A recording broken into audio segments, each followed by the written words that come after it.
title of this poem is Clinch Cumberland.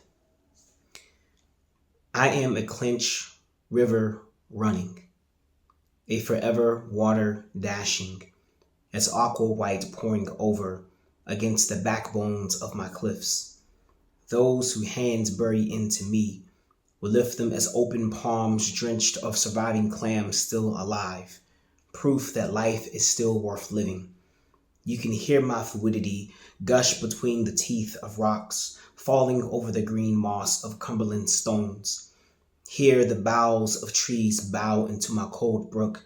I am a temple of countless trees, loved on by the grace of human hands.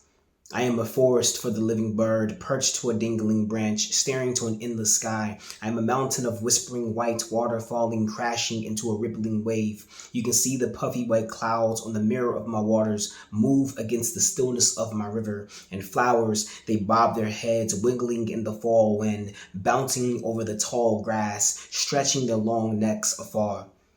My flowing run like blood, through the tunnels of veins, passing through Powell and through Holston's path, my flowing is like blood.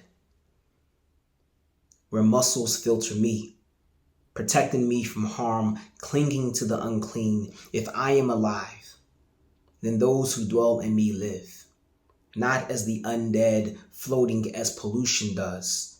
Tell me, what is the heartbeat of a river? Perhaps it is the bass flinging itself in midair and plunging back into me.